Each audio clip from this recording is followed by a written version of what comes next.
Assalamualaikum warahmatullahi wabarakatuh. Salam Om Swastiastu, Namo Buddhaya, salam kebajikan. Hai semua, izinkan saya memperkenalkan diri saya. Nama saya Nurul Aulia Maulida dengan NIM 2410912320012, kelompok 4 Rinjani. Saya dari Program Studi Kesehatan Masyarakat, Fakultas Kedokteran dan Ilmu Kesehatan, Universitas Lambung Mangkurat. Dan sekarang saya mau mempresentasikan esai mengenai bidang ilmu kesehatan masyarakat. Judul yang saya ambil, peran epidemiologi dalam kesehatan masyarakat. Epidemiologi adalah bidang penting dalam kesehatan masyarakat yang mempelajari distribusi dan faktor penyebab penyakit dalam populasi, serta penerapannya untuk mengendalikan masalah kesehatan. Dalam konteks pandemi COVID-19, epidemiologi berperan penting dalam menciptakan kebijakan kesehatan yang efektif berdasarkan data penyakit. Di Indonesia, penerapan epidemiologi membantu mengidentifikasi kelompok rentan dan memahami faktor risiko, baik untuk penyakit menular maupun tidak menular. Selain itu, surveillance epidemiologi memungkinkan mendeteksi diri wabah dan evaluasi intervensi dan beragam vaksinasi dan pencegahan penyakit. Epidemiologi berfungsi tidak hanya sebagai alat analisis data, tapi juga sebagai dasar untuk pengembangan kebijakan kesehatan yang berbasis bukti.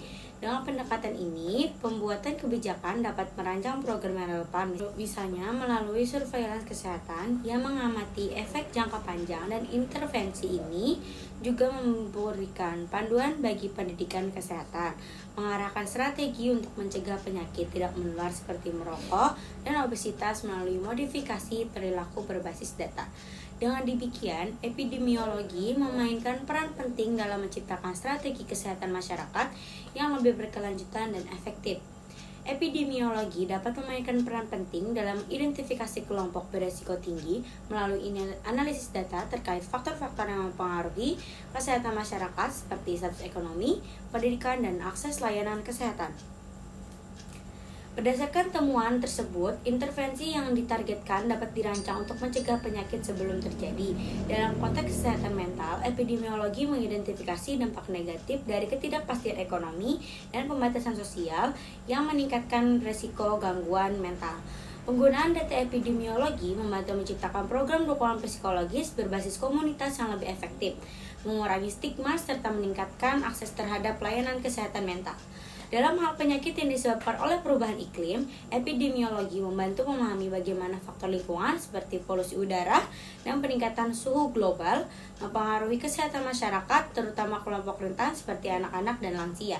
Melalui pendekatan ini, strategi mitigasi yang tepat dapat dirumuskan seperti program pengendalian polusi dan inisiatif kesehatan lingkungan yang berfokus pada pencegahan penyakit. Selain itu, epidemiologi juga berperan penting dalam pengembangan kebijakan kesehatan berbasis bukti yang lebih efektif dalam merespon krisis kesehatan.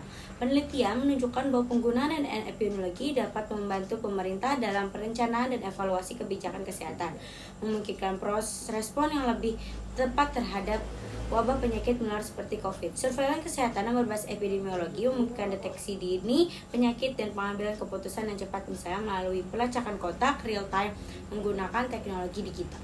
Pentingnya kolaborasi antara sektor kesehatan, lingkungan, dan teknologi semakin terasa dalam mengatasi tantangan kesehatan global. Penggunaan big data dan machine learning telah memungkinkan surveillance yang lebih efisien, mengidentifikasi pola penyebaran penyakit dengan cepat, serta meningkatkan kapasitas tenaga kesehatan melalui pelatihan berbasis epidemiologi. Selain itu, epidemiologi memberikan dasar bagi promosi kesehatan dan kebijakan publik, terutama dalam mengedukasi masyarakat tentang perilaku hidup sehat dan mencegah penyakit kronis seperti diabetes dan penyakit jantung.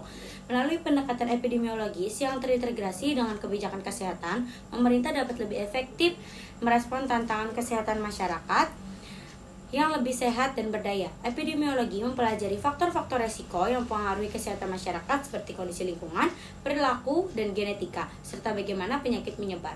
Di Jakarta, epidemiologi berperan dalam memahami penyebaran penyakit menular seperti demam berdarah, tuberkulosis, dan infeksi saluran pernapasan. Faktor lingkungan seperti polusi udara, sanitasi buruk, dan kurangnya akses air bersih meningkatkan prevalensi penyakit ini. Remaja karena interaksi sosial yang tinggi rentan terhadap infeksi, kebijakan kesehatan termasuk sanitasi dan edukasi. Secara global, epidemiologi juga menjadi dasar pengembangan kebijakan kesehatan yang efektif di negara-negara dengan akses terbatas terhadap layanan kesehatan. Epidemiologi sering menggunakan model seperti SEER untuk memprediksi dinamika penyakit. Model ini membagi populasi mempelajari penyakit seperti demam berdarah, HIV, dan flu. Pendekatan holistik yang menggabungkan epidemiologi, ilmu lingkungan, dan kebijakan kesehatan diperlukan untuk menghadapi tantangan kesehatan global. Terima kasih atas waktu dan perhatian Anda dalam menyimak presentasi ini. Saya berharap ide-ide yang disampaikan di sini dapat menjadi inspirasi dan refleksi bagi kita semua. Salah hilap mohon dimaafkan. Wassalamualaikum warahmatullahi wabarakatuh.